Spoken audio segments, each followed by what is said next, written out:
Independiente. Cinevisión, Canal 19.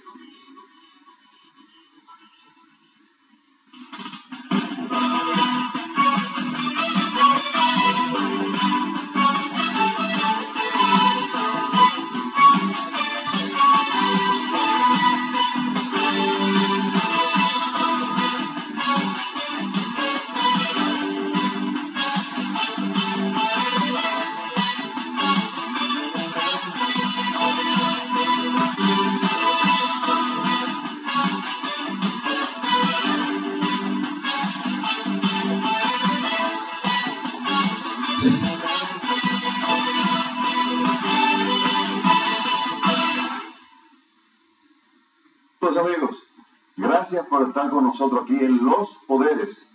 Hoy es viernes y es lunes también. Bien, hoy tenemos un programa especial. Hoy vamos a hablar de un tema que viene mortificándonos desde que yo tengo uso de razón. Desde que yo tengo uso de razón, ese tema es un tema transversal. A pesar de que no es uno de los temas que tenemos en la lista, que son 14 en este espacio, Los Poderes, pero es un tema que ha mortificado a la nación dominicana, el tema de la energía eléctrica. Y para ello vamos a hablar con el doctor José Antonio Van der Horst Silverio, PhD, consultor sistémico de electricidad, miembro de la Academia de Ciencias de República Dominicana. Saludos, buenas noches y gracias por estar con nosotros. Muchas gracias, señor Darío Cuba.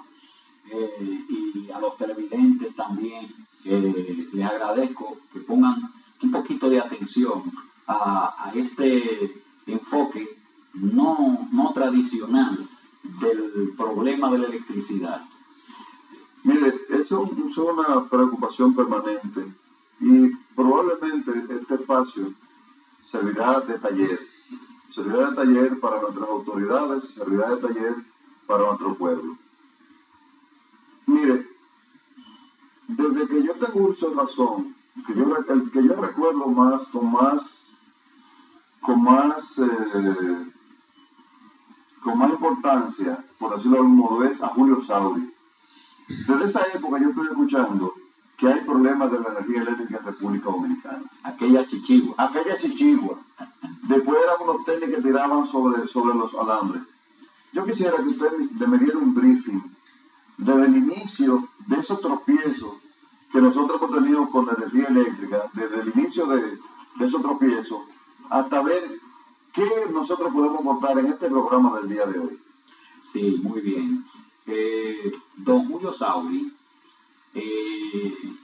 era el administrador cuando yo entré a la Corporación Dominicana de Electricidad con una beca durante el año 1966.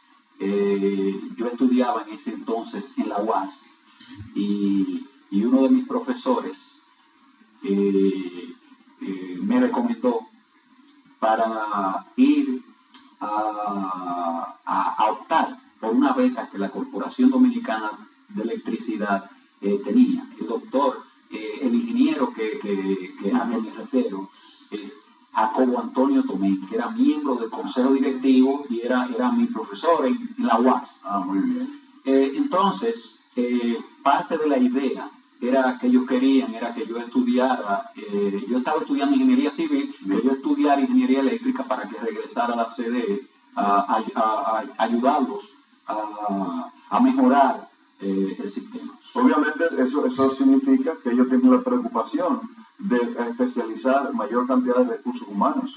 Exactamente. Bueno, yo regresé ya definitivo, pues vine en el 68 cuando me gradué, pero entonces regresé otra vez a estudiar un doctorado y regresé en el 72. Y en el 72 me encontré con el acontecimiento más importante que ha pasado la industria eléctrica, que fue el embargo de la OPEC, de los precios del petróleo. Yo puedo decir ahora, con un poco, vamos a decir,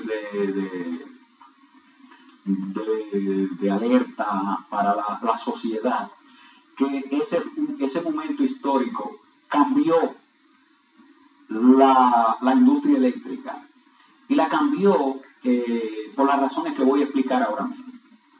La idea general del desarrollo de un sector eléctrico, el propósito, debió ser maximizar el bienestar social. Bien. Sí, entonces, para maximizar el bienestar social, habían 4 componentes importantes dentro de ese sistema mayor, que abarca también a todos los consumidores. Correcto. Los elementos eran la inversión, la operación, el mantenimiento y el desabastecimiento, o lo que nosotros le llamamos los apagones. Yeah. La idea era que a largo plazo, debía hacerse una expansión de la red y de la generación para abastecer la demanda, de forma tal que ese diseño de ese plan de expansión pudiera ser de mínimo costo. Entonces, ese concepto, el desarrollo de un sistema eléctrico a mínimo costo, pues generalmente se aproximaba a tratar de desarrollar la capacidad de generación que permitiera lograr un mínimo costo. Y entonces se diseñaban en adición pues las redes que se necesitaban para completar ese esquema para poder abastecer a todos los clientes. Bien. Se diseña un sistema para abastecer a los clientes de ese entonces, pero ¿y las proyecciones de crecimiento debido a la explosión demográfica que eventualmente se pudieran generar? ¿Se tomó en cuenta? Sí, claro, no. O sea, los planes de expansión se diseñan o se diseñaban para 15, 20 años. Bien. Ya, y se tomaban y se hacían proyecciones anuales y ese tipo de cosas. Para entonces, haciendo suposiciones de cómo iba a crecer la demanda, etcétera, en función del desarrollo económico y así por el estilo. Muy bien. Entonces, la idea se basaba en ese momento en que los costos de operación eran no tan grandes. ¿Y por qué los costos de operación no eran tan grandes? No eran tan grandes porque el petróleo era barato. O sea, el mundo estaba organizado alrededor de la energía barata. Pero en el 1972 se pierde esa condición. Y entonces no es que para siempre la energía va a estar cara. Lo que podemos ver ahora, viéndolo a retrospectiva, es que en el 1972 los precios se fueron altísimos, pero después los precios vinieron y bajaron, y después volvieron y subieron, y ahora en el 2007 volvieron y se fueron para el cielo, y después bajaron un poco otra vez, y ahora mismo el petróleo está por alrededor de los $100 el barril, más o menos. Pero ¿qué pasa? Que lo que yo digo no es que los precios se van, lo que yo digo es que se perdió la garantía de la operación barata. Ese concepto se perdió. Bueno, pero entonces el hecho de que el petróleo vea $100 el barril, eso no es una variable para que la energía esté cara. Sí, pero lo que quiero decir es que una cosa es que la energía esté cara y otra cosa es que la garantía de la energía, porque como lo bueno que aunque esté cara, pero que se mantenga el servicio. Sí, entonces fíjese, para fines, como usted bien dice, no se proyectó, para fines de proyección, eso crea una incertidumbre grandísima. Terrible. Entonces, lo que se llama el modelo de negocio de la industria, que que la energía eléctrica, según yo estoy viendo hacia dónde vamos, usted me está planteando que se parece mucho a la moneda. Que no hay forma de proyectar nada. Exactamente. Si la moneda se desplaza, su valor, igual que la energía eléctrica, si no hay un servicio de manera permanente y garantizado, también la economía no crece. Sí. Entonces, fíjese, acá ha habido una transformación en el modelo de negocio. ¿Cuál era el modelo de negocio de la industria antes del 1972, que vamos a llamarle, que generaba varios círculos virtuosos que se reforzaban entre sí? Pues bien, el asunto era que en la medida en que los países aumentaban la demanda, en esa misma medida aparecía que mientras más consumo, menores eran los precios de las tarifas para los clientes, porque había un efecto que se llamaba la economía de escala de generación. Entonces, un generador de 100 megavatios por unidad era más caro que un generador de 300 megavatios por unidad. Pero fíjese que las tarifas básicamente se diseñaban para asegurar de que se podía hacer esa expansión. O sea, se hacía la expansión, se definían cuáles eran los precios para asegurar que se iba a tener dinero para seguir invirtiendo en generación, para que el sistema no se cayera. Entonces, para ir cumpliendo con la obligación de la exactamente. Perfecto. Sí. Muy Entonces, fíjese, había un elemento que en la gran mayoría de los países se tomó en cuenta, vamos a decir, de manera prudencial, muy bien hecho.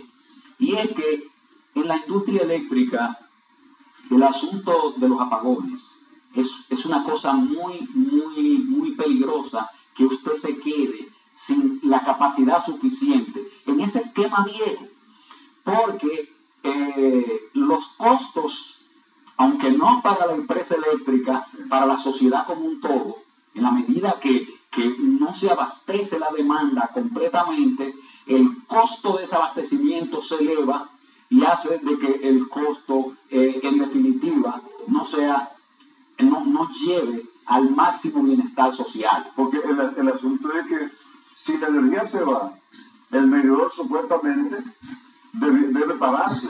Pero resulta que cuando vuelve la energía, usted tiene una demanda de amperaje muy alta. No, pero usted se me está adelantando. Sí, no. Vamos a quedarnos todavía detrás del 1972. Bien. El chip viejo. Para establecer entonces la quiebra. Sí, bien. El chip viejo. El concepto era que un sistema había que desarrollarlo para que hubiera suficiente capacidad para que no hubieran apagones. Entonces, eso cumpliendo con las proyecciones de expansión. De expansión, correcto.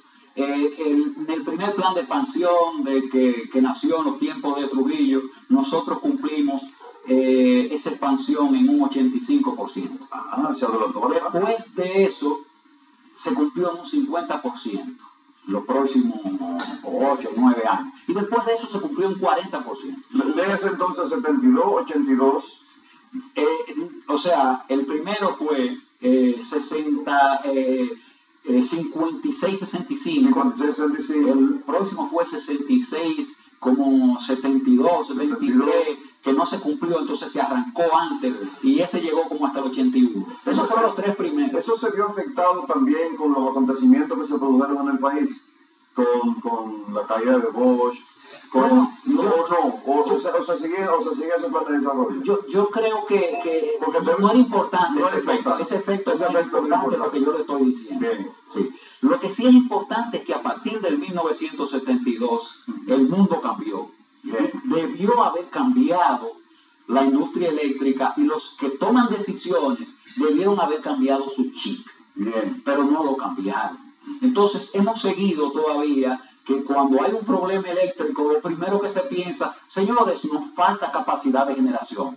Y eso, en el mismo 1972, en este país pasó algo muy interesante, que fue que con los apagones que había, Balaguer dictó un decreto con insistencia de la industria para que ellos pudieran importar sus propios generadores libres de impuestos para poder operar. Ahí comienza la desgracia. Sí. No creo que comience la desgracia, estoy completamente contrario a ese enfoque. Lo que sucedió en ese momento, a mi modo de ver, era el curso natural de cómo la industria eléctrica debía seguir adelante.